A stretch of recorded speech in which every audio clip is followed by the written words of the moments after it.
Hello అండి, అందరికీ నమస్కారం. శ్రావణి వంటిల్లుకి స్వాగతం. సో ఈరోజు మన వీడియోలో పన్నీర్ పరాటా సాఫ్ట్గా ఫ్లఫీగా ఇలా పొంగుతూ ఎలా రావాలో టిప్స్తో సహా చూపిస్తాను. సో మరి వీడియోని మిస్ అవ్వకుండా ఎండింగ్ వరకు చూసేయండి.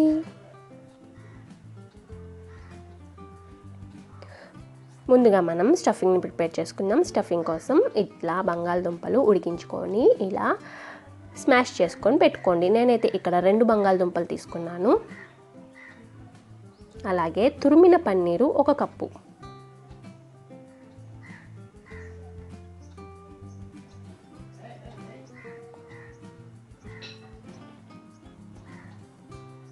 ఇప్పుడు ఇందులో రుచికి సరిపడా ఉప్పు, కారం, పుదీనా ఆకులు. మీకు పుదీనా ఫ్లేవర్ ఇష్టం లేకపోతే స్కిప్ చేసేయండి. మీరు ఇందులో గరం మసాలా కూడా యాడ్ చేసుకోవచ్చు. ఇలా బాగా కలిపేసుకొని పక్కన పెట్టేసుకుందాం. ఇప్పుడు చపాతీ పిండిని కలుపుకుందాము. చపాతీ పిండి కోసం గోధుమ పిండి తీసుకొని ఉప్పు వేసుకొని కొంచెం నీళ్ళు పోసుకొని ఇలా మెత్తగా కలుపుకోండి. కలుపుకున్న తర్వాత నెయ్యి వేసుకొని 2 స్పూన్లు బాగా 3 నిమిషాలు ఇట్లా నీట్ చేసుకోవాలి. మన పిండి అనేది సాఫ్ట్గా సాగాలన్నమాట. తర్వాత ఒక క్లాత్ని తడుపుకొని నీళ్ళన్నీ పిండేసి దాని మీద వేసుకోండి. ఒక 10 నిమిషాలు అలా పక్కన పెట్టేసుకుందాము. స్టఫింగ్ అనేది మనకి ఇట్లా చేతులకి అతుక్కోకూడదు, తడి తడిగా అసలు ఉండకూడదు అనమాట. సో దీన్ని కూడా వీట్ ఫ్లోర్ వేసుకొని గట్టిగా ఉండ వచ్చేలాగా కలుపుకోవాలి. మన చేతులకి అతకకూడదు. ఇలా అతుక్కుంటే మనం చపాతీ చేసేటప్పుడు మన పైన పొరకి అతుక్కుపోయి చపాతీ అనేది పొంగదనమాట. సో తడి లేకుండా చూసుకోండి. ఇప్పుడు మనం చపాతీలు తీసుకుందాము. ఇట్లా బాల్ తీసుకొని గిన్నె షేప్లో చేసుకోవాలి. బొటన్ వేల్ మధ్యలో పెట్టి పక్కన పిండిని ఒత్తుకుంటా వెళ్తే మనకి పిండి అనేది సాగి మనకి ఒక గిన్నెలాగా ఫామ్ అవుతుందన్నమాట. తర్వాత మనం ఎంత చపాతీ పిండి అయితే తీసుకుంటామో అంతే స్టఫింగ్ని కూడా తీసుకొని ఈ స్టఫింగ్ని లోపలికి ఒత్తుకుంటా మనం బయట పిండిని పైకి తెచ్చుకోవాలి. ఇలా నేను చూపిస్తున్న విధంగా ఇలా కవర్ చేసేసుకోండి. ఎక్స్ట్రా పిండి ఏమన్నా ఉంటే తీసేసి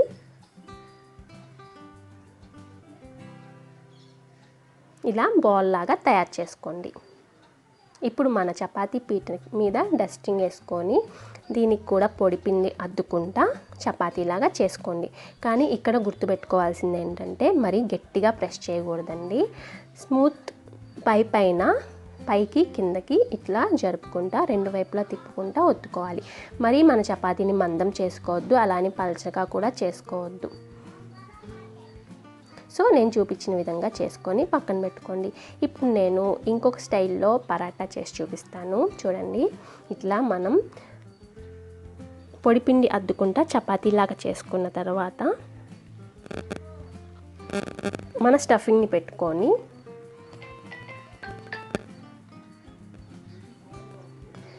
దీనిపైన బటర్ని కానీ లేదా నెయ్యిని కానీ రాసుకోండి. రాసుకున్న తర్వాత ఫోల్డ్ చేసుకోవాలి ట్రయాంగిల్ షేప్లో.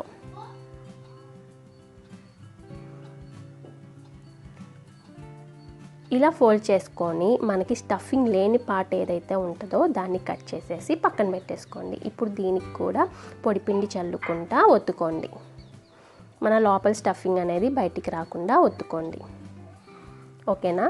ఇప్పుడు పొయ్యి మీద పెనం పెట్టుకొని వేడయిన తర్వాత కింద కొంచెం బటర్ అప్లై చేసుకొని 2 వైపులా కాల్చుకొని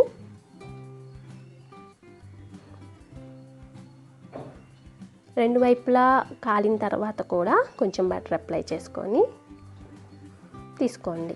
చాలా సాఫ్ట్గా ఉంటుందండి.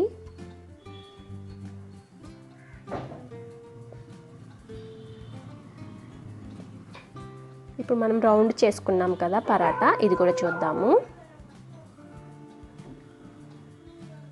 పొయ్యి మీద వేసుకొని మీడియం ఫ్లేమ్ మీద 2 వైపులా కాల్చుకోండి. ఒకవైపు బబుల్స్ వచ్చిన తర్వాత రెండో వైపు తిప్పుకోండి. అది కూడా కొంచెం కాలిన తర్వాత మరోవైపు తిప్పుకుంటే మనకి పరాటాలు ఇలా ఫ్లఫీగా వస్తాయి అన్నమాట. చూడండి ఎంత బాగా పొంగినాయో. పైన నెయ్యి కానీ లేదా బటర్ కానీ అప్లై చేసుకొని 2 వైపులా చక్కగా కాల్చుకోండి. అంతే, టిప్స్ చూసారు కదా. మన స్టఫింగ్ అనేది తడిగా ఉండకూడదు, అలాగే మన పిండి బాగా సాగుతూ ఉండాలి. దానికోసం మీరు బాగా నీట్ చేయాలన్నమాట. ఎంత బాగా నీట్ చేస్తే అంత సాగుతూ ఉండిద్ది మన పిండి. సో మరి ఇంతేనండి. ఈ 2 టిప్స్ పాటిస్తూ మన పరాటా చక్కగా పొంగుతా చేసుకోవచ్చు.